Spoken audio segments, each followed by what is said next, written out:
Hi friends, ഞാൻ ഇന്ന് ഒരു ഫ്ലവർ അറേഞ്ച്മെൻ്റ് ആയിട്ടാണ് വന്നിരിക്കുന്നത്.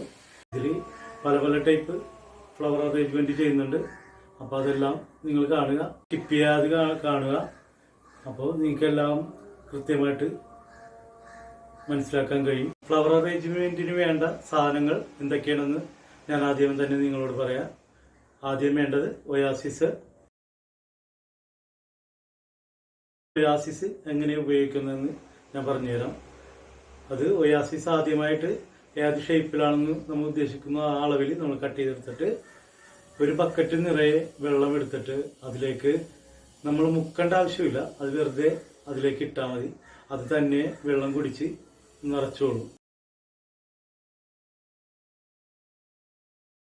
ലീഫ് നമ്മളിപ്പോൾ ഒയാസിസിലേക്കാണ് ഈ ലീഫ് കുത്തി വയ്ക്കുന്നത്. അപ്പോൾ അത് നന്നായിട്ട് ഫില്ല് ചെയ്ത് വെച്ചിട്ട് ഫ്ലവർ നിറക്കുമ്പോഴാണ് അതിൻ്റെ ഭംഗി വരുന്നത്. നമുക്ക് ഏത് ടൈപ്പ് ലീഫ് വേണമെങ്കിലും ഉപയോഗിക്കാം.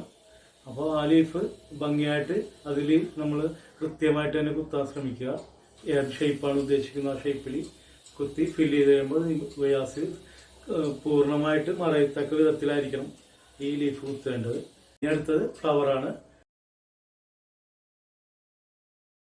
അത് ഏത് ടൈപ്പ് കളർ വേണമെങ്കിലും യൂസ് ചെയ്യാം. ഒന്നെങ്കിൽ 2 കളർ യൂസ് ചെയ്യാം, അല്ലെ പല പല കളർ യൂസ് ചെയ്യാം. ഞാനിപ്പോൾ ഇവിടെ ചെയ്യുന്നത് ഒറ്റ കളർ വൈറ്റ് ആണ് ഉദ്ദേശിക്കുന്നത്. അടുത്തത് ഫില്ലിംഗ് ഫ്ലവർ ആണ്.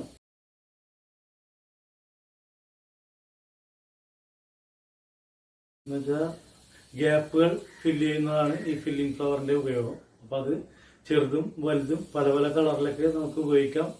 ഞാനിവിടെ ജിപ്സം എന്ന് പറയുന്ന ഒരു ചെറിയ മുട്ട് പോലെ ഇരിക്കുന്ന ഒരു ഫ്ലവറാണ് ഉപയോഗിക്കുന്നത്. അത് വൈറ്റാണ് ഞാൻ എടുത്തിരിക്കുന്നത്. അത് നന്നായിട്ട് കൃത്യമായ സ്ഥലങ്ങളിൽ ഫില്ല് ചെയ്ത് കൊടുക്കുക.